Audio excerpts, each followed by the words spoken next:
All right, you guys, welcome into another episode of the Growth Grit Grind podcast brought to you by SpeakLoud Group. I'm excited this week because we actually have a guest. We have a couple of groups that we're involved in that we've done for networking, and we've had a ton of people that are like, I want to be on the podcast. We have a guest information form they can fill out because we kind of try to vet and find good guests for the listeners and the viewers and things like that. And lo and behold, like business owners are busy. It's crazy, right? But we get, I can't make it this week. Can we switch it to March, 3rd or whatever? And like, we're sure, whatever. When we switch it, and we kind of pivot those weeks, and we do kind of you can call it a training, or you can call it a deep dive. Usually it's based on conversations I've had with clients or other business owners or something I picked up along the way. But today we have a guest, and it was a guest that I reached out to as a part of another networking group that I'm involved in locally. They've got an awesome local business, and they're good folks. And so I invited her to be on. So I want to introduce Marissa Page from Page Restoration. Marissa, I appreciate you taking some time out of your hectic schedule of keeping your husband and the entire company afloat and running. We'll just say that that's what you do on a daily basis. So I wanted to say thank you for being here. And I want to give you an opportunity to introduce yourself and tell us a little bit about y'all's business and what you guys do. Yeah, absolutely. Thank you so much for reaching out. When you reached out the other day, I was like, man, what am I going to say? So yeah, my name is Marissa Page. I own Page Restoration here in Wylie with my husband, Jake. We've been in the industry for over 13, 14 years, but we branched out on our own July of 2021 to do our own thing. We were kind of under the eye of corporate world, and when we were talking about doing our own thing, that's all we knew. And so we were like, let's do corporate. And so we looked into multiple different avenues with restoration, different franchises, and something just was not working. At every turn it was just, hey, not right now, hey, not right now. And it was COVID really that still was lingering, and that was causing a lot of issues with SBA loans and stuff like that. And so over the course of the time, we had saved up some money because you needed X amount for these loans, and then you needed more, and then you needed more. So we saved up money, and then I was like, you know what? We need to do our own thing. We don't need to be under the umbrella of somebody else. I don't need to answer to anybody else. I just want to do my own thing. And I kind of want to change the way restoration is viewed in the eyes of homeowners and business owners and the insurance world. So we branched out and did our own thing July of 21. And we hold all of the certifications there are to hold in this industry. We're called Triple Master Certified with the IICRC. Mold remediation licensed contractors with TDLR. So all the good stuff. We really enjoy what we do, and it's a different thing every single day. Well, I imagine because you guys, when you say restoration, and I don't know that everyone knows. I mean, a little bit of my backstory, and I came from a type of restoration. It was a little bit different than what you guys do, but you mentioned a couple of things like mold remediation, things like that. In the gamut, if you had to say, because there's so many things that you guys do as a part of that, what does that look like? I mean, a typical scenario. I mean, when you say restoration, what is really y'all's field of focus? I mean, obviously, like you've talked to me before, and I know it's kind of like water and fire, but walk the audience through like what does that really look like on a day-to-day basis? What does the average customer look like for you guys? Yeah. So chaos outside of chaos. Yeah. Number one, chaos. Number two, it's usually we have two different avenues, water and mold. And on the water side, whenever somebody calls, they're like, hey, my water heater just busted. I don't know what to do. I have all my blankets and towels and everything down. So we go out and we evaluate it and see exactly how bad the loss is, because you can only see just a little bit of water on the floor, but you don't truly see all the water that has traveled along the baseboards, under the cabinets, up the walls, down the walls, every which way. So there's a full evaluation done on site during the initial loss evaluation. And then we kind of navigate from there. Depending on the size of the loss, we're able to say, hey, look, you may want to consult with your agent to see if this is worth filing an insurance claim based on your finances, your deductible. Everyone's different. We are not legally allowed to advise you on your policy, and we don't try. I don't have that education, and I don't prefer to have that education. Right. And so those are not black and white. They are different for every single customer. It could be something as little as a toilet has been leaking for a few weeks, and it seems super small, but it's affected, majority of the first floor of the house. And then mold is very tricky. So mold is heavily regulated in the state of Texas. So if you do not have a license to remediate, there's this set square footage where you can rip it out, but you can never guarantee that it's gone and it'll never come back. Right. But because we have a license and integrity and something, I don't want to be left with liability. Um, Testing is required by a mold assessment consultant. So they'll come out, they'll do air samples, lift samples. It gets sent off to a lab, and there's a protocol that's written up. And that protocol lists out exactly how that area needs to be remediated to achieve clearance, which is just, hey, this area is free and clear of what was here before.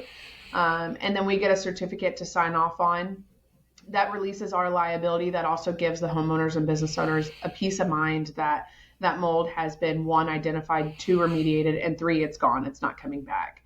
So Gotcha. that one is much more step process oriented. Sure. There's a lot more to it, but if the homeowner or business owner is on the ball with it, it can be in progress within a matter of 3 days, sometimes sooner, and you can be back to normal operation within a couple of weeks. Which is super important, and we'll dive into that a little bit more. I mean, but homeowners Yeah. too, obviously being displaced out of their home and thinking about hotels or where they're going to go. But businesses, I mean, every day that they're not able to operate, I mean, it's just they're watching the revenue. They're like, we can't be in there, we can't Right. operate, or they're having to pivot and operate their business in a different way, which is not always the most effective for any of us.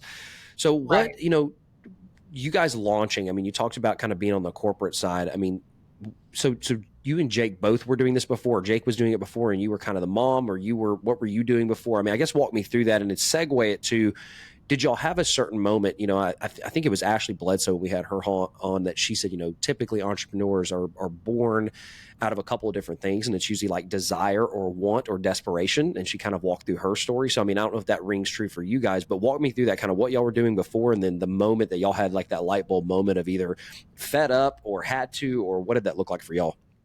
Yeah, yeah. So growing up, I always wanted to be a nurse. And I became pregnant at the age of 19, and just becoming a nurse wasn't something I wanted to do. Working 12-hour shifts, working overnights. I had a kid, and so I was working, property management. I was an office manager for a plumbing company. But back in 2018 to 2020, I worked for another franchise restoration company. And Jake and I had already been together for a couple of years, and he was also there. And so Jake started there many years prior, and he had actually gone to school and graduated to be a police officer. And so while he was applying to all these different departments, he's still working at this franchise, and he's growing and he's moving up the chain. And so when he would get an offer from a department, it was less than what he was making. And so he couldn't justify taking it. So that Right. part never took off for him. And there is a reason. And I love our first responders. I think they do an amazing job. Selfishly, I'm glad my husband's not a first responder. But it just never panned out that way for him. And so he really reached the rooftop at this franchise, and he was running the whole operation. He has had and still has a really great relationship with that business owner. And he really groomed Jake into being the leader that he is. I think Jake is naturally born that way. And so he was like, I'm kind of at a crossroad. I'm at the top. I'm as far as I can get. And I want more. Like I want to change the way this world is viewed. And so that's when we really started to, on the back end, nobody knew, but we really started to look at what does it take to do this. And so I've always just been his cheerleader. And I told him from the get-go, like, hey, look, this was never my dream, but I love working, and I am here with you, and I'm going to do this as well. And so when we started the business, it was a culture shock. He was alone. He didn't have a group of guys that he met with every morning. He didn't have office ladies that he met with every morning. There were no more collections meetings and, weekly work in progress meetings and stuff like that. So it was a super culture shock. And I still had a full-time job outside of the business. And so I would say it's a lot of determination. I don't know if I would say any desperation there. He just Sure. wanted more for himself. And obviously, I'm like, heck yeah, let's go, you know? So Yeah.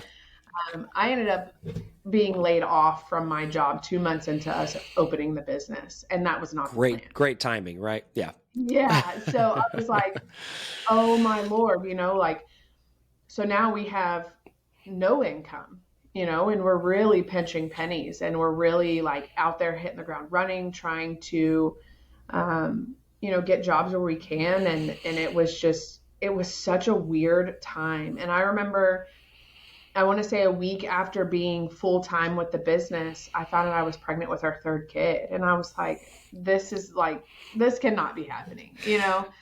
Right. Um, but it you know lights a fire under you, and so it was just really like finding something more where there is no rooftop for us. I mean, we can Right. grow this as big as we want and we can stay as little as we want, and so I think it's Sure. just that comfort level for him. And I'm along the ride, so That's awesome. I mean, what were so like him going to? I always like to talk. I guess launch and kind of go into market. I mean, obviously he had some knowledge from seeing the previous businesses, you know, of how they got business. You know, and you guys are in a reactive business. You know, people don't just call you up and go, "Hey, I don't have a leak, but I want you to come look at my house." You know, like they call you right. when their world's on fire. You know, literally. But they call you when the worst is happening. And so, you know, what was y'all's like just launch strategy? I mean, did y'all sit down and devise a business plan and come up with logos? And did y'all have these like late night roundtable sessions of like, nope, that sucks. Let's figure it out better. But what did that look like actually going to market? Like, how did you guys decide day one? Like, here's how we're going to launch it, and here's how we're going to go get business. Yeah, so the whole logo thing, like looking back, a lot of people say you don't need logos and you don't need wraps on vans and you don't even need these big extravagant vans. And I'm like, but I wanted it, you know? Right. So I remember us like sitting down and I was like, what are we even going to name our company? Because we had shifted from going the franchise route where the name is already provided, all the marketing material, everything is already Right. provided. And I was like, what do we even name this? You know, everybody does their last name. And I was like, that's actually not a bad idea. Like I really love my last name and I told him that I'm keeping my last name forever. So whenever we chose it like our LLC is legacy because for him he's building a legacy.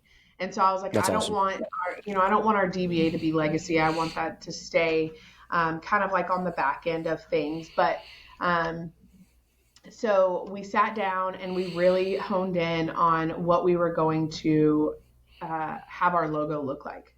And like Hmm. looking back, it's like it's so hard to think like how did we come up with all this? So we had a brand lady that sent us a survey, and I still am like shocked. You know, she's a professional in this, and she came up with our colors.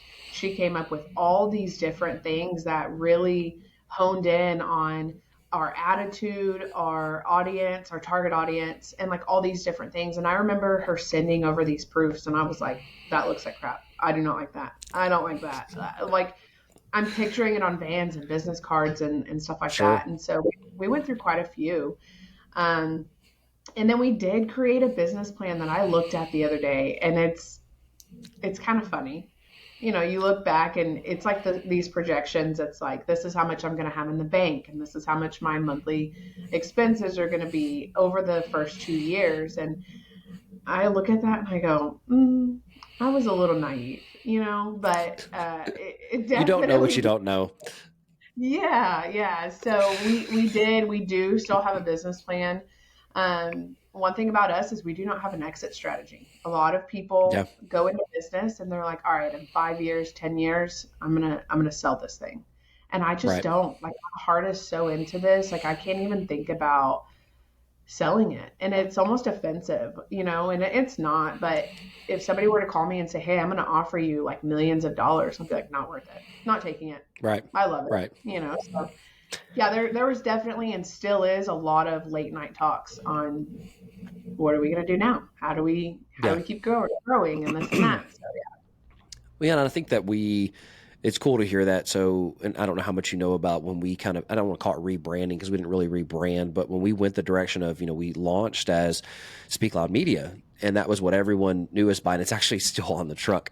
But we knew that it was kind of bigger than that. And we had a couple different lanes that we really serviced. It wasn't all media. It all kind of fell under media, but there was just some different avenues of clientele that we serviced from, businesses and municipalities. And we were like, well, how do we come up with that? And when we knew we wanted to change the look, I created the original logo literally probably 10 years ago. And it was, the megaphone with the little thing coming out or whatever. And it served its purpose. It was cool and it worked and had our green colors and everything. But I couldn't wrap my head around what I wanted the next phase to look like. And I ultimately wanted my head to be taken out of it. And so we hired a company similar to you guys as we went out, and I said, look, let me go. And it was one of these companies that a client recommended that you can send them kind of concept similar. You fill like a survey, you kind of tell them what the look and the feel and what you do is, and you give them any rough parameters that you want to give them color wise or things. But then these different artists actually work on the logos. And it was really cool because you got to see all of these, some of them were just off. Like you said, they were awful. Like you opened up and you're like, did they make this in like Microsoft Paint? Like who did this? Yep. And it was not great. But then you go through there and you can kind of refine and you start giving them ratings. And then the other artists see which ones that you're liking, and they start kind of tweaking how theirs looked. And it was a lengthy process, and it wasn't cheap, but it was, when we got to the end of it, actually involved my wife and my kids, and we limited it down to the top, 5 or 10. And then we sat in front of the big screen in the living room and put them all up, and we sat back and kind of voted. And it was similar. It's like you sat back and you're like, oh, I would have never come up with that. And it encompassed kind of everything we were thinking of, the style and everything like that. So no, it's, I think sometimes that's a nugget that I think other business owners could take, is sometimes we get in the way, or we have a very linear way of looking at stuff, and we don't look at it from the broader view, or really put ourselves in our potential client shoes of how would they interpret it and how would they look at it. So that's a cool story that you guys did that. So what did y'all do? You had the marketing, we go back to marketing plans, because I think it's important that we all have them, right? But I think every single one of us have been in that boat where we were like, this is what we're going to do, and then this, and then this, and it's going to look like this, and it's picture perfect, and it's fantastic. And then you get a year in or 2 years in, and I think you mentioned something about, kind of constantly revising it. I think you have to go back to it, then you have to go, okay, it wasn't quite what we were thinking. Maybe it was more, maybe it was less, but then how we had to either spend money or save money or whatever, it changes. I mean, that's business. Yep. I think it evolves as you're going forward. So I think it's a business plan to me is always evolving, is that you're always figuring out the nuts and bolts. So what was, Jake going into it, it's day one, right? So it's time to go, and you're sitting back as, the support, but also now you don't have employment. What was that like? Jake, go make some money. What did that look like? Was he out banging on people's doors? Did he focus on partnerships? What did that look like, say the first, even 6 months? What did that look like the first 6 months? Yeah. So thankfully, Jake and I were really well connected prior to opening the business. And so he knew a lot of people. And I came from property management. And so our very first job, I remember it. So our van that we had purchased a month prior was being wrapped at Shell Shocked in Wylie. And so we didn't have our van, and we weren't expecting to get a job. And he was sitting there. It was probably 6, 7 o'clock in the evening. And the lady that I know from property management who owns a company, she had a lake house probably about an hour and a half away. And she texted me, and she was like, hey, I don't know what to do. I had my AC worked on. They didn't reconnect the condensate line, and it drained, and I'm selling my house. And I was like, oh my Lord. Okay. I said, Jake's on the way. Well, I had a little Jeep Grand Cherokee at the time, and I said, take the car seats out. No big deal. Let's just fold the seats down. And we packed that thing with equipment, and he went and, he got the job signed, and that was our very first job. And that was such a liberating feeling, and so from then on, it was just really spreading the word. All of our friends and family, everybody that we knew was sharing on Facebook. And it was the coolest thing. And so I would say for the first 6 months, we did a lot of work with property management. And when I say a lot, I mean a lot of work. They manage, this one company in particular manages over 2,000 properties in the DFW Metroplex and some up in Wow. Sherman. And I was like, I'm game. You send me to Sherman, I'm going, and so, Hmm. and still to this day, we'll go to Sherman. So we really got a lot of jobs from there. But I want to say 2 months into business, it was shortly after I had lost my job. I joined Master Networks in Wylie, and it was Hmm. before the like official launch of that group. And so there was only 11 or 12 of us, I believe. And I joined that group not knowing what to expect, not knowing how to navigate like now being jobless. I had to like Yeah. retrain my mind. I'm not jobless. I'm a business owner, but I'm used to answering to people. And so um, I just really hit the ground running, and I honed in on who I needed to speak to, and it's home service people, HVAC, plumbers, Right. handymen, um, all those different things. And so it was just really putting myself out there. Still to this day, I still do that. And just going and talking to, HVAC and plumbers, roofers, handymen, and just letting them know, like, hey, when you think of these big franchises, think of me. Yeah. I am certified. I do what they do, if not more. Um, Sure. and that's just really how it is. The marketing is just a lot of face to face. There was never really door to door sales, but it's a Right. lot of face to face and Facebook. Facebook is wild.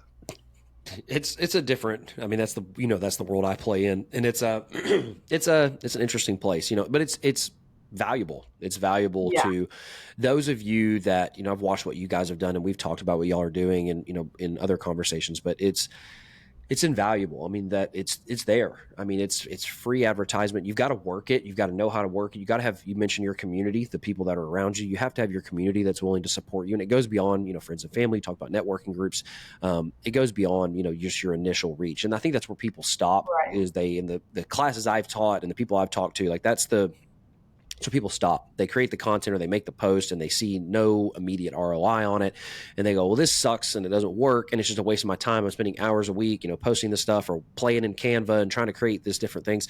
But they don't have the next piece of it. And the next piece of it is, Right. having a community that's willing to share that information, put it out there, or whether it's learning from someone like me or hiring someone like me that can push that message. If you don't have the community, maybe you're brand new here and you have nobody that's going to share your stuff in the community, or you're not part of a networking group, which, those are easy to join, whether it's a chamber of commerce or a master network or anything like that. BNI, I mean, any of those groups, but you got to work on. I mean, the exact same way that you said. I mean, I think people go to, and you and I have both heard it because we sit in a lot of the same rooms, is that it's only as good as how you use it. If you go in immediately looking at it as an ROI event, and then you measure it that way and you try to go in and be transactional, then typically those are the ones that we see drop off. They stay for 6 months or 3 months or however long. And don't get me wrong, I think we all have to measure it ultimately, eventually, from an ROI standpoint. You don't want to keep putting money Right. in something that, you're a year down the road, you've had zero referrals, no one's interested in what you do. I think you have to measure it. But I think overall, you give it that time, and it's really the relationships are what are invaluable, is that it's not always the direct referrals. It's that when something happens, whether it's what you guys do or what I do, someone hits a brick wall and they go, I don't know what to do in this situation because I don't understand it, whether it's marketing or it's restoration. They go, I know Right. somebody, I know somebody I can send to you. So I think it's important. I think you said some good things there that people can take, that, obviously social media, you leverage that there, but, utilizing your community to get that message out there, and having a good support group, that's around you, that's cheering you on. I think that some of us come from a place that we don't necessarily have that, but you can find other avenues, joining BNIs, joining master networks, whatever it may be. So Right. this is the fun part. So going, that's y'all's strategy, right? And you already talked about some of your initial challenges, like not having employment anymore when you were expecting to have employment to kind of be a safety net or whatever. Are there any additional challenges that you can think of over really the first year or so that you guys just hit that wall? And I know you guys saw some awesome growth over your first several years. So, I mean, which is good, but even in growth, I mean, mo money, mo problems is the, the Yeah. statement I think of sometimes. So what were some of those challenges? And it could be one or two. I mean, you don't have to get stuck on either one of them, but I mean, what were some of the challenges and kind of, I guess, how did y'all navigate those challenges? I mean, if you have one in particular that sticks out, run with that, and how y'all, and it could be that you're still navigating it, because I think it's a constant learning and constant implementation sometimes. But what did that look like in your first, say, year or so that you guys ran into your own brick wall and go, this is new, we've never navigated this before, but we've got to figure it out? Yeah. So the number one thing that stands out that we still have some issues with is insurance carriers have preferred vendors. And homeowners and business owners don't know what that means. But on the back end, Right. that means that you're getting work at a cheap rate. And this is 2024. And I don't know if anybody knows, but cheap work is not great work. And Exactly. so it's all a monetary thing. It's all a game, and a nice way to put it. Mm-hmm. And so we ran into a lot of insurance carriers that would say, I don't know who you are. You're not this company or this company, and we're not talking to you. And so it was like, how do I navigate this? Like, I came from that world. I know that world through and through, and I carry more certifications than almost all of those business owners do. And so I think it was navigating the confidence to stand up and be like, no, I am master level certified. My firm is certified and I know what I'm talking about. And so it's just putting that out there. And so when we have the conversations with insurance carriers, we're putting it out there in a respectful way and not trying to be like cocky and, whatever it is, but we're just standing our ground firm that just because our name is Page Restoration doesn't mean that we don't know what the big companies know. Right. And so that was really a big, big thing. And I still get it. And that's fine. I'm at the point where it's like, oh, okay, here's my certification. Here's my license. Here's this, here's my credentials showing you why I know what I'm talking about. Mm-hmm. And I think the other thing Was is that growth. was that a, and I think you already answered it, but I'm going to ask you again so you can answer it again. Was that an insurance? I mean, because I came from that space a little bit too, and we dealt with that a lot. Is that you have, and it's hard to explain that to customers sometimes. It's hard to Mm-hmm. explain to them that in that scenario, that insurance companies are in the business of making money, not paying money. Yeah. That's how they've become some of the largest corporations in the world, regardless of, we all hear this narrative right now about insurance and about how they're losing money and da da da. Well, maybe in Texas, right? Like there's some hailstorms and things like that. Maybe in a certain zip code, they're losing money, right? Like where a big hailstorm hits or something like that, and it causes, millions and millions of dollars worth of damage. But then you look at the Yeah. bigger picture and it's like, well, then, I can read a magazine or I can read an article that says you guys profited $250 million last year. So how are you losing money?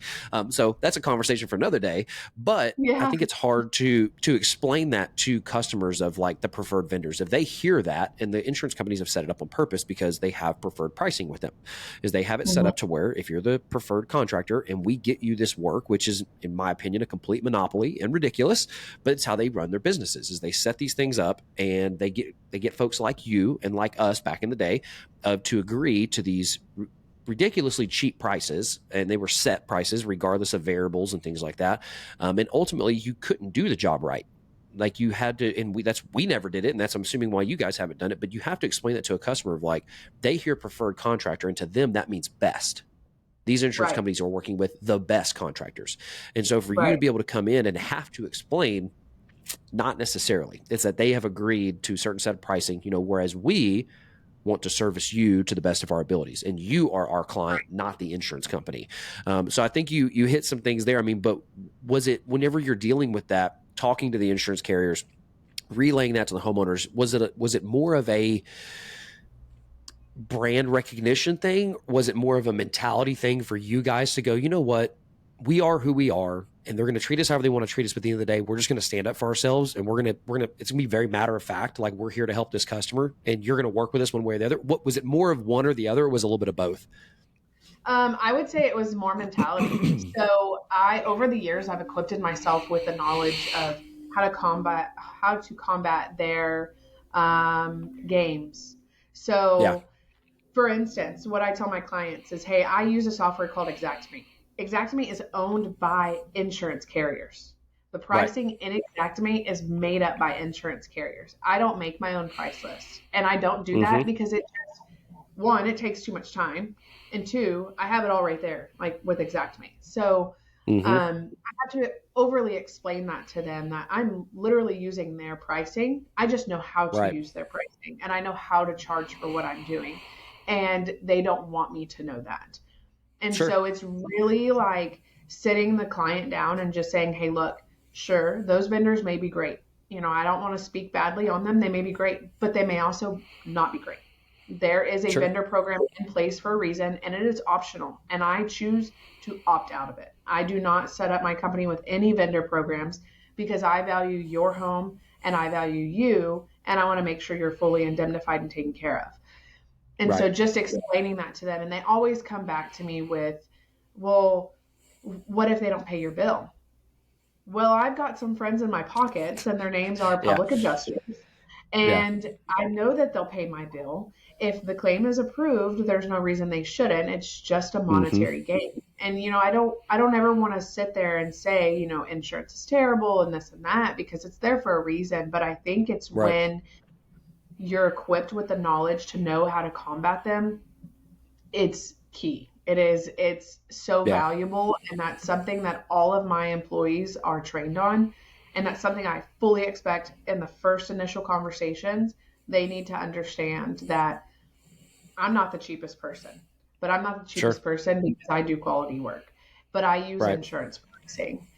So I'm going to work with your insurance and I'm going to discuss things with them and I'm going to make sure that they get this taken care of for you. And if they don't, and I know that they're doing you wrong, I'm going to put you in place with a public adjuster and I'm going to make sure you're taken care of. So it's Yeah. a mentality thing. Like looking at myself now versus where I was in 2021, insurance adjusters would be like, "Hey, we're gonna pay your whole bill except for 500," and I'd be like, "Okay, no big deal. It's just 500, no big deal." But literally every job, if I went back and calculated, I'd probably cry. Like I think I would just go Yeah. home and cry. I don't want to calculate. So Yeah. it's definitely a mentality thing, big time. Yeah. And I think that comes with just time. I think that I had a client, and I won't say who, but I had a client. It was an ex-client that asked for some additional work about a year later, and it was video work in particular that we did, and they asked for something to be kind of essentially added. But there was a lot of changes that took place in this particular business that for us to recreate that video, we needed to recreate the video, if that makes sense. Mhm. And 2 or 3 years ago, DJ and Speak Loud would have probably caved and said, "Oh, I just want to make you happy," and then all this. And don't get me wrong, like we try to work with our clients to the best of our ability. But in this particular scenario, I had to kind of stand my ground. And I had to go, no, that doesn't work for us, and it's not reasonable. And you're trying to be unreasonable, and you're kind of pitching a fit a little bit. And I had to stand my ground. And I think that it's time, it's business growth, and it's knowledge because it took me a couple of years because the previous DJ would have said, sure, whatever you need, let me get that taken care of you. And I would have been probably mad and I'd have been wasting my time and I would have been undervaluing myself and all those things. But then, fast forward. And that particular ex-client, had some statements to make about, you've changed and da-da-da. I'm like, yeah, probably for the better, because I'm not being railroaded. I'm standing up for Right. what. And I think that just, it comes, I think we gain that confidence over time and we start to, not that we didn't have self-worth by any means, but I think we gain more of it and we see that what Yeah. we're trying to do, especially when you're defending a homeowner or a business owner, like there's some reasonale behind that. Like there's actually some passion behind that. It's not just because I want to be a jerk to this insurance agent. It's like, no, or adjuster, but I'm doing it for a purpose. I have someone that I'm defending on the back. There's a story or a family or a business or both or all three behind what I'm trying to do. So and I think Right. it just takes time. I think we develop that a little bit more and more of a backbone's probably the wrong word because we're not trying to be jerks or anything like that. But I think we just develop more of that mentality as time goes by. So I guess fast forwarding, you guys have been in business a few years now. You've got obviously years and years of experience, but fast forwarding to, 22, 23 or 23 to 24, you guys are obviously navigating growth. And typically with growth, there be, new challenges arise, whether it's new equipment, new vehicles, and office space. And I know you can attest to that. So, talk us through, going to next stages and levels. And, you don't have to dive into, monetary amounts. You don't have to tell us kind of where you guys are at. I don't ever ask anybody to do that, but just y'all have seen growth. And so what has that looked like, getting past the initial process of learning how to deal with some of these adjusters and how to play their game? Like you said, what has been some of the growth navigation? What does that look like? Yeah. So in July of 21, when we started the business, we were operating out of our garage. And we had one van, and we hired like a helper. Jake was running all of the jobs. Fast forward a year later, November of 22, we hired Noah, who is our production manager. Noah worked with Jake many years ago at ServPro, and so we knew how he operated. Like there was no question about it. Hey, you're going to come on and you're going to handle quite a bit of the stuff, and you're going to be our right hand. So December of 22, we got a 1,600 square foot shop. We moved out of our garage, which was great. I don't prefer having employees at my house, when I'm trying to get the kids ready and I'm, like crazy mom in the morning. So we got this 1,600 square foot space. It had like a little conference room, and the rest was warehouse. And I was like, this is so cool. I'm so excited. Outgrew that in 6 weeks. And I was like, crap, what do we do? And so they were still building out all of these offices. So there was a suite right next to ours that was done. And I was like, let's get it. Okay, no, let's not do it. Okay, wait, we need to do it. And I was just really back and forth, hot and cold on it. And I lost my opportunity to get the one right next door to us. So when I finally decided to pull the trigger, we moved 4 suites down. So I had an office manager and myself in one of these suites down here. And I officially had my own office, which I thought was the coolest thing. And that one also had some warehouse space. And then the guys had their conference room down in the other one. And in a matter of 6 weeks again, both offices are packed. And I was like, oh my gosh, I signed 2-year leases on these things. Yeah. And I said, I don't know what to do, y'all. So I don't know, we made it work. And in January of this year, we moved into a 5,000 square foot building. That has way more warehouse space, way more office space. I have a, conference room and all the cool stuff. And, like the little girl inside of me is like, oh, this is so cool. Like I have my own office and I have my own conference room. And, like I could go buy like snacks and drinks and all these things. Right, and so we grew so quick, and it was like, we always say, pump the brakes. We don't want to grow too fast, too quickly. But we're sitting at 4 vans, Jake's truck, and he runs jobs periodically. And then we have 7 staff members. And so it's just the coolest thing. And I remember back in 21, I said, our first calendar year is 22. I said, I want to make $300,000 in 22. Yeah. And that was not on my business plan. The whole like Excel spreadsheet, financials, I was going to have like millions of dollars, all the crazy stuff. And, so I was like, let's just be realistic. Let's say 300,000 for 2022. And that's also when we had our third kid, and we had him in May of 22. And I remember May 1st, I pulled our P&L and we had hit $300,000. And I was like, okay, so what should our goal really be? I was like, let's not set a goal. Let's see, where this takes us. See what happens. So, yeah. So, in 23, we really honed in on where we wanted to make the money. So we also do fire restoration and biohazard and content pack outs and this and that. And our bread and butter is water and mold. And so I said, we are going to make this amount in water and mold in 23.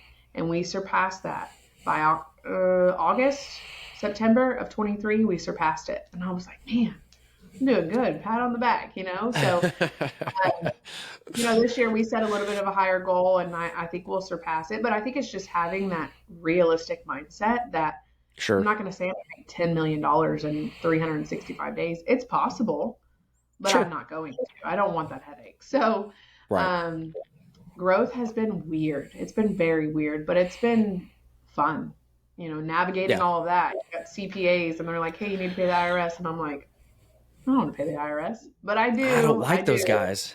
Yeah.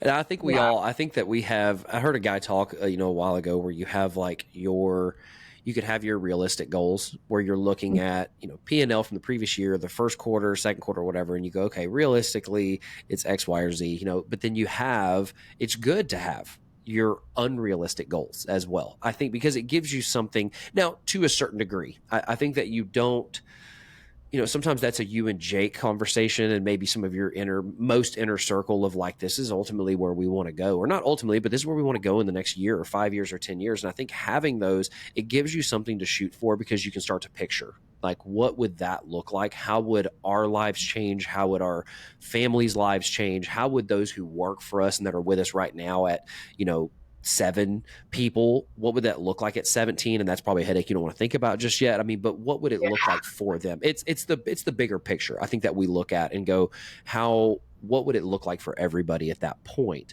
And you get to a certain point, yes, there's more headaches and more things like that, but you also have more support. You have other people that are stepping up alongside you that maybe are not in a van. They're in an office and they're helping you and relieving you of some of those things that you're having to take care of right now.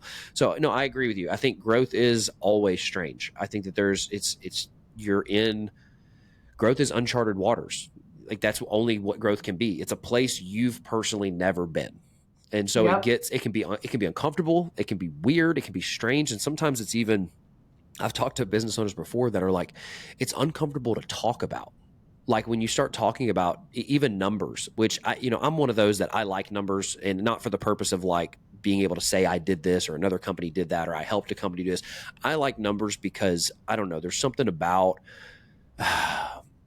our society in general is like scared to talk about it. Like, it would always be like, you didn't go walk into a birthday party and walk up to somebody and be like, hey man, how much you make before taxes this year? No one really does that. It's awkward, but I think it's because it's become kind of cliche. Like, we don't want to talk about it, when the reality is I heard a guy talk on this last week at a conference I was at, and he was like, the reality is most of the people that aren't comfortable doing that, it's because they're not good with money.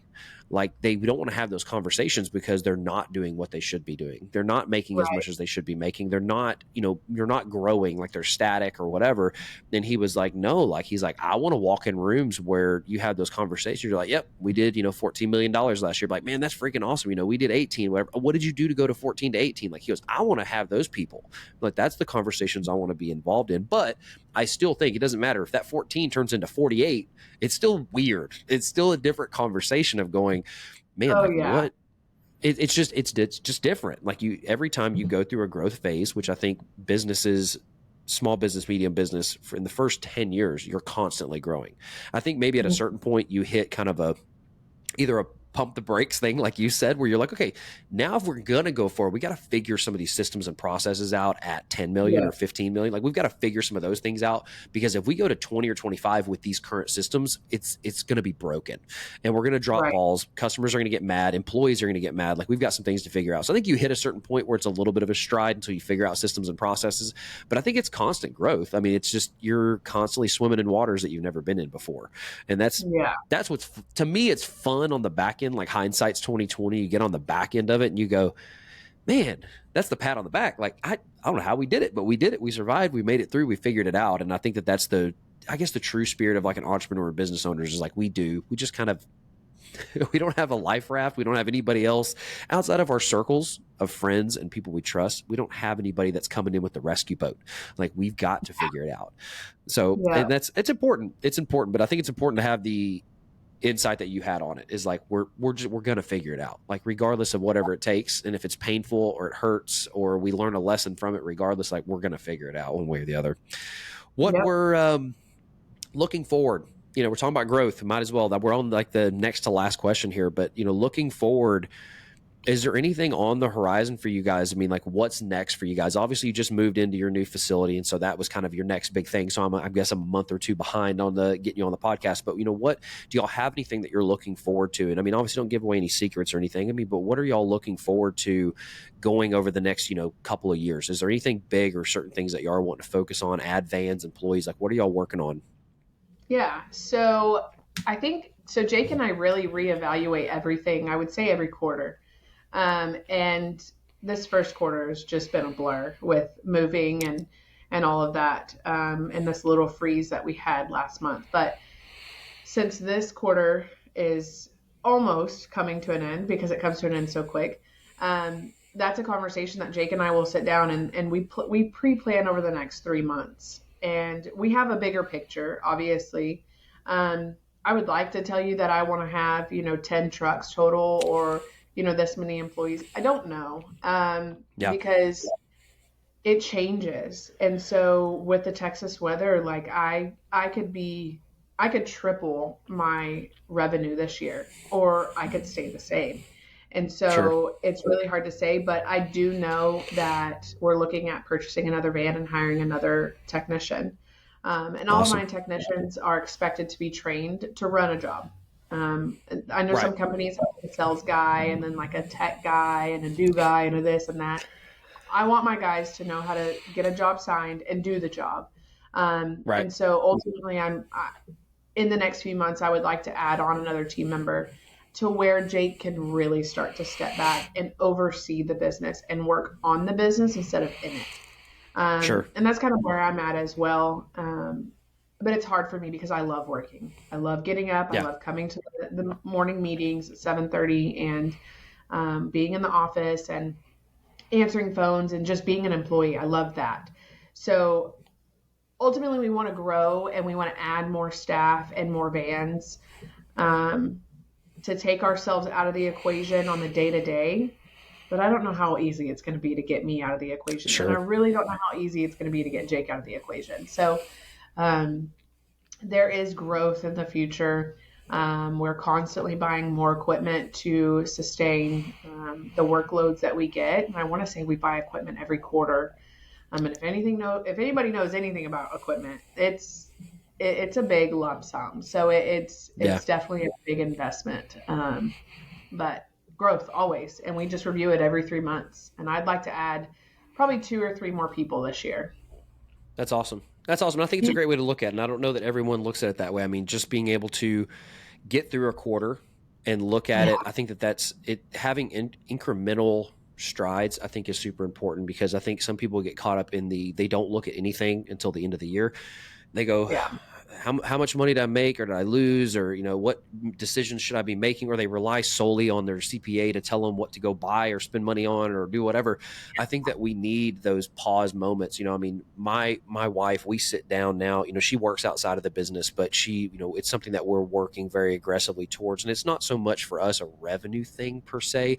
It's more of a knowledge and bringing her into like the fold. And so we spend time planning once a week. Every single week we sit down, we talk about what we did for the past week, and kind of she's learning more and more of the executables of like how our team members work on our ads team side and how editors work on this side and how we put those pieces together, and just learning it.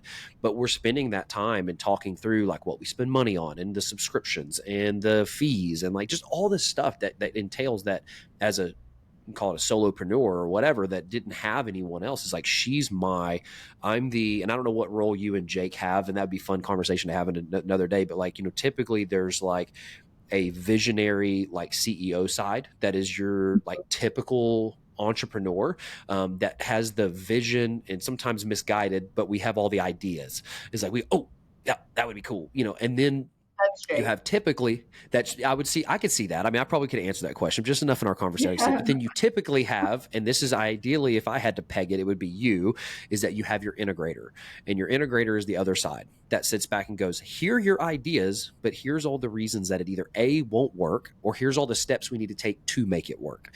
And pause on your idea festival until we've had the moment to navigate the steps and think it through. Because right. while entrepreneurs' ideas are typically good and no one else really would think them up, there are usually pause moments to make sure it doesn't turn into a disaster, or that we don't think it all the way through. Sometimes we think about like the the bright shiny object that sounds great and the light bulb goes off, and that's all we see is the light bulb, but we don't see the darkness around the light bulb that needs to be illuminated as well to see all the hidden dangers and secrets that are there. So that's me and Laura are the exact same way. Me and my wife, like I'm absolutely the entrepreneur. I've had to play both roles where I have to make myself pause, which I think is good for me bringing her in, because now I know to stop and listen because I've had to do it with myself.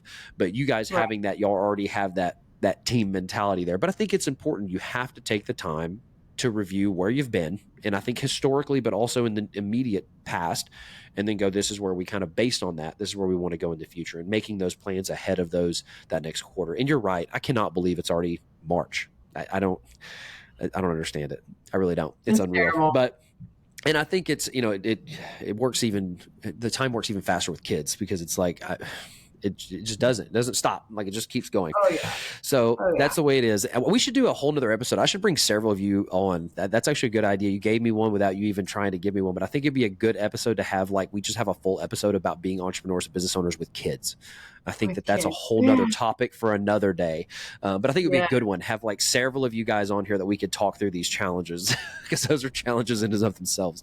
So this is what we're going to close with. And I gave you a little bit of a cheat sheet because I told you that it was there, but I like to ask one piece of advice that, from your experience, that if you could go back and give to yourself, 2, 3, 4 years ago, or that you could pass on to someone else that may be in your position where you were 3 or 4 years ago. And it could be a woman entrepreneur that's going out and starting her own business. It could be someone in the exact situation you were, where you have a husband or a spouse or significant other or whatever, getting ready to go down that journey. If you had to look back and you had to go tell yourself something 4 or 5 years ago that you could pass on to someone else, what would that one piece of advice be? Yeah. So Jake and I actually talked about this last night, and I was like, what advice would I give? Me of all people. And I'm going to go with a boring one that is so important, because my close best friend, she's a business owner, and we talk finances a lot, and that's nice to have. And so whenever we open the business, I had heard about this book, Profit First. I'm not much of a book reader. I'm not much of an audiobook person, nothing.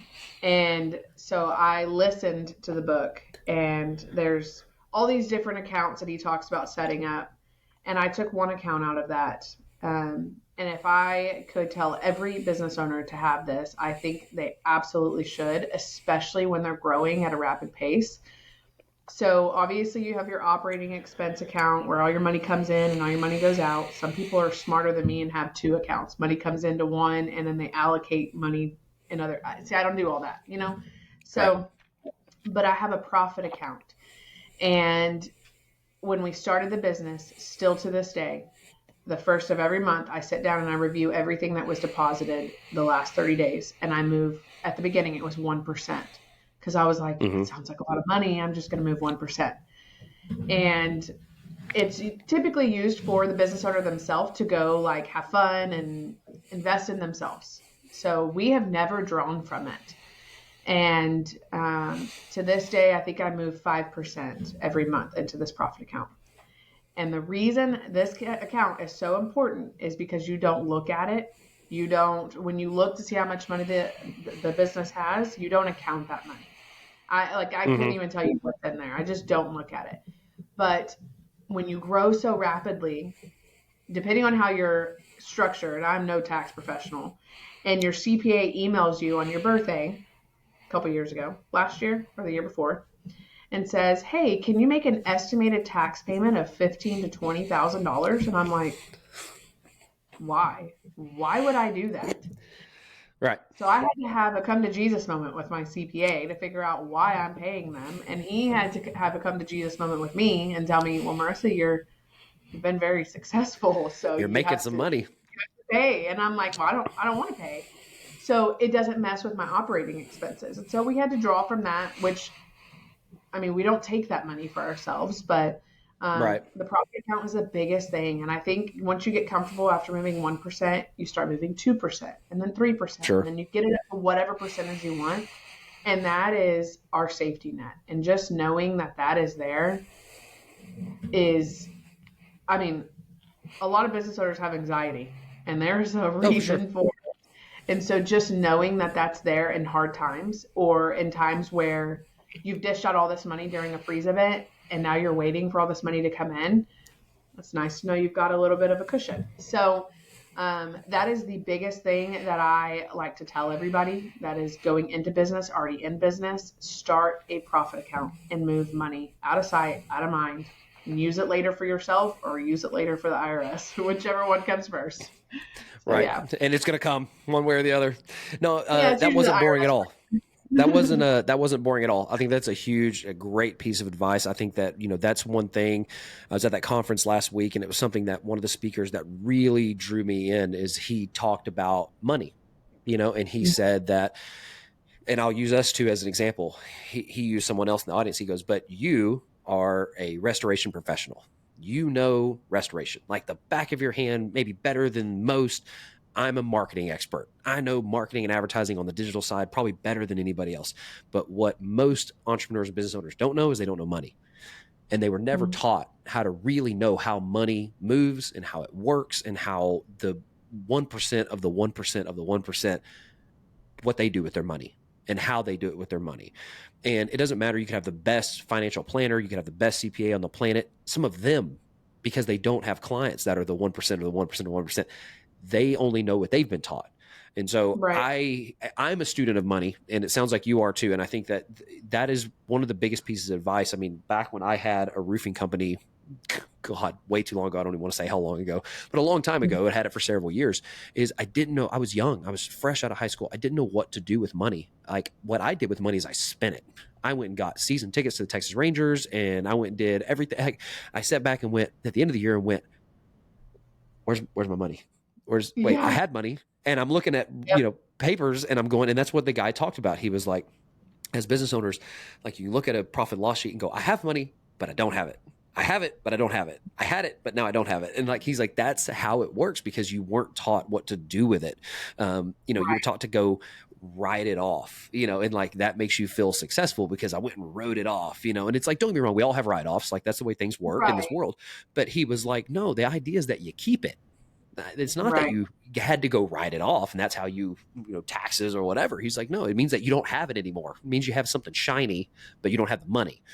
And so I think that piece of advice is probably, and I'm gonna be honest with you, I'm not trying to inflate your ego, probably one of the best pieces of advice that we've had. Like we've asked that question because a lot of people go the route of, your circle and the people around you and be a constant learner, and all of them are good. But I think that more and more startup business owner entrepreneurs just getting started, about to get started, they need to understand ideally, if they're going to be any measure of successful, they're going to see more money than what they've made in the past, hopefully, ideally. And they need to know what to do with it. They need to have some advice, and they need to go. It's not just trusting the CPA and the financial planner. I think you should trust them, but it's also, you need to know some stuff too. You need to understand what money does and how it works, because if you're only trusting someone else, you're never growing your own knowledge. So I think that's super important. So thank you. So we're going to close, and I just want to say thanks. Thanks for taking we went almost an hour, which is awesome. These things we try to do anywhere from 45 minutes to about an hour. So this was freaking fantastic. So thank you for taking some time out of your busy schedule and joining us today. Of course, I'll let you guys know as soon as it's ready to go up so that we all can go check it out. So if you want to go check out Page Restoration, where do they go? PageRestoration.com, or nobody really goes to websites. Everybody does social media. So we are on Facebook. So it's Page Restoration on Facebook and Instagram. All of our contact information is on there. My email is plastered everywhere. I get lots of emails, and I do check them all. So if anybody wants to reach me, my information's on there. So if you need to reach out, if you're local and you're watching this, if you're not local and watching this, then hey, they may not be able to service you. But if you're local and you wind up watching this, then you can go find them. They're local. They're here in Wylie. They're good folks. They'll take care of you. But to our audience, listeners, everyone, we've got this on audio. We've got the video version. Thank you for watching. If you haven't subscribed over on YouTube, where most of you are watching this, then make sure you do, so that way you see the next episodes that are coming out. If you're on Audible or anywhere else, leave over a rating so that way other people can find it too. But again, Marissa, once again, thank you for letting us steal some of your day and for being on here and trying to do what you can to educate our folks. Yes, thank you for having me. I really appreciate it. Of course. See you guys next time.